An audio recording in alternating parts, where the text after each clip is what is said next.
peeps? It's your boy SP bringing you another dosage of positive vibes. Alright, so today's topic is about IBS and work. And I'm gonna be honest with you guys, I've had a hard time keeping a job because of my IBS.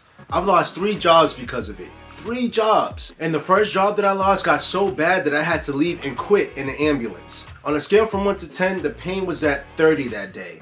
I mean, the job environment was not that great to say the least. And my boss was the most demeaning and condescending of them all. And you know, I have the capacity to maintain a professional level-head demeanor, aka wear a mask over my upset face whenever I deal with BS at work. But you know, bottling these emotions inside was making my IBS and anxiety worse and worse. So I got to the point where I had to part ways.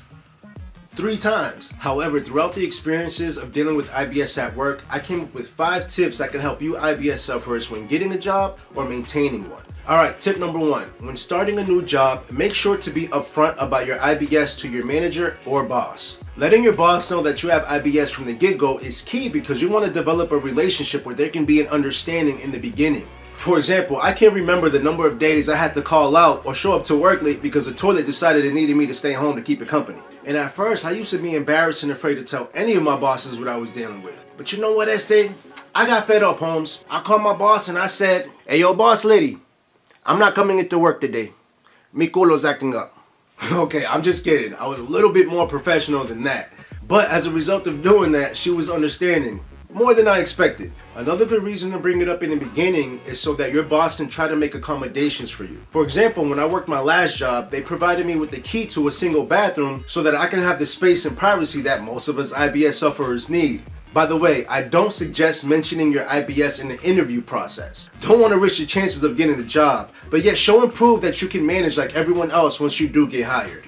So tip number 2, be open about your IBS to coworkers you think will be mature enough to handle the topic.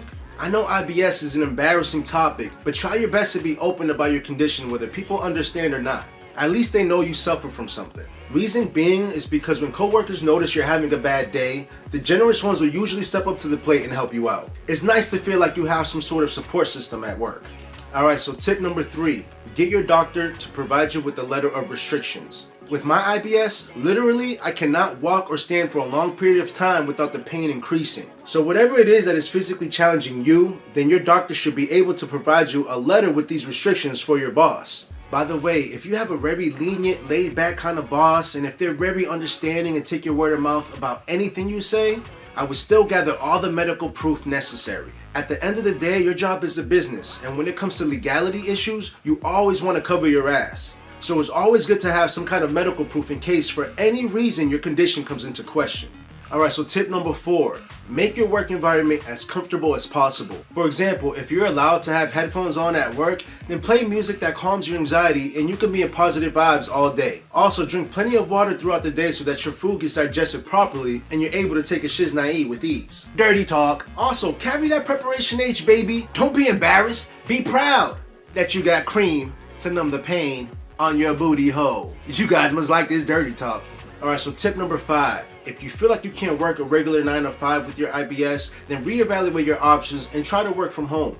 It's not easy working from home, especially when you don't have a specialty you're good at, but there are plenty of at-home jobs for the public. For example, like customer service jobs you could do over the phone, clerical jobs, social media jobs, and etc.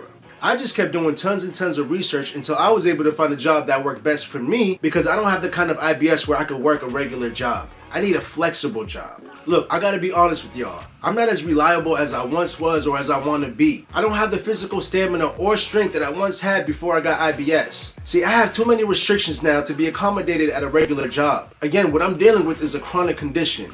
And I'm not saying you guys should do exactly what I do. I made those choices for me because at the end of the day, I have to care for my health and sanity. So try your best to make work as accommodating as possible for you. And start accepting the fact that you have IBS. The sooner you do, the sooner you learn to work with it. And the easier it might be to not let the depression, the stress, and the anxiety take over. And look, I don't mind getting personal with you guys. IBS has ruined my life in so many ways. And I want to share those stories with you guys so that you can see no matter how bad it gets, no matter what IBS has taken away from you, don't let it take away your sanity or your happiness. I know that IBS can make you feel lonely sometimes. And if you feel lonely, then know that I'm here for support.